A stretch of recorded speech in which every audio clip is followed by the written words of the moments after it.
জয় গুরু, জয় রাম।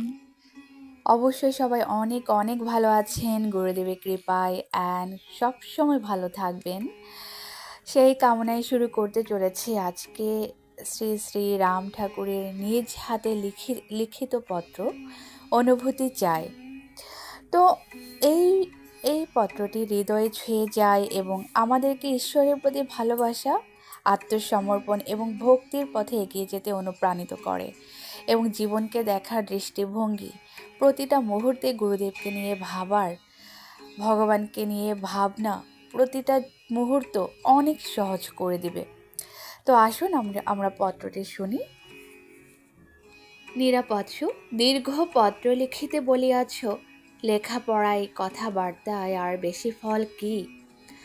উপনিষদ বলেন, অনুভূতিম বিনা মোর বৃথা ব্রহ্মণি মাদিতে প্রতিবিম্বিত শাখাগ্রফলা সাধন মোদবৎ। তাই অনুভূতি চাই।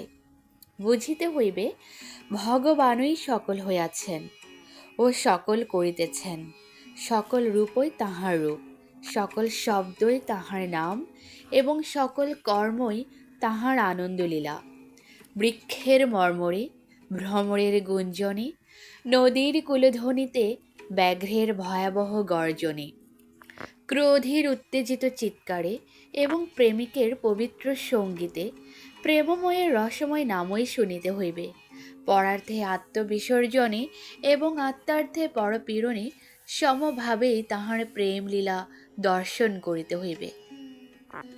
চিত্রকরের তুলিকা, কষায়ের ছুরিকা এবং দেবমূর্তির পুষ্পমালিকা এ সকলই তিনি বলিয়া মনে করিতে হইবে।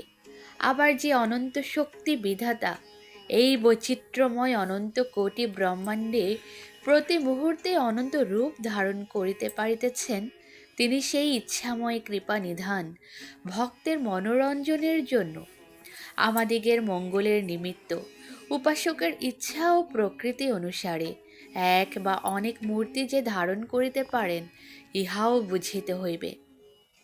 বুঝিবার জন্য প্রথমে বিশ্বাস, পরে আলোচনা ও চিন্তা করিতে হয়। চিন্তা করিতে করিতে বিশ্বাস উপলব্ধিতে পরিণত হয় এবং এই প্রকার উপলব্ধি সময়ক্রমে উচ্চতর উপলব্ধিসমূহে সাধককে লইয়া যায়। তখন জ্ঞান ও ভক্তি, সাকার ও নিরাকার, দ্বৈতবাদ ও অদ্বৈতবাদে সকল বিবাদ ও সন্দেহ চিরকালের জন্য বিদায় গ্রহণ করে। এই অবস্থা লাভ করিবার জন্য অবশ্যই চেষ্টা করিতে হইবে। যদিও ব্রহ্মচর্য বলে শরীর 40 বৎসর বয়সেও কর্মক্ষম থাকিতে পারে, তথাপি 30 বৎসর অপেক্ষা 40 বৎসর বয়সে যে কর্মক্ষমতা কমিয়া যাইবে, ইহা প্রকৃতির অলঙ্ঘনীয় নিয়ম। তাই একটু সময়ও যেন বৃথা ব্যয়িত না হয়। যে প্রকার বন্দোবস্ত করিলে সাধনের অধিকতম সুবিধা হয়, তাহাই করণীয়। যে কর্ম ভগবান লাভের সহায়, তাহাই কর্তব্য, তাহাই পুণ্য এবং তাহাই মঙ্গলজনক। আর যাহা ভগবৎ পথের অন্তরায়, তাহাই অকর্তব্য, তাহাই পাপ এবং তাহাই অশুভের নিদান। লোকের মনোরক্ষা করিবার জন্য কিংবা অন্য কোনো কারণে সাধনের বিঘ্ন ঘটানো মানসিক দুর্বলতা মাত্র। সাধনের পক্ষে সকল প্রকার চঞ্চলতাই দোষজনক। এক প্রকার নিয়ম অনুসারে বহুকাল চলিতে হয়। থাকা, খাওয়া, শোয়া, সাধনকার প্রভৃতি সকল কর্মই সুশৃঙ্খলা ও সুনিয়মের সহিত চলা উচিত।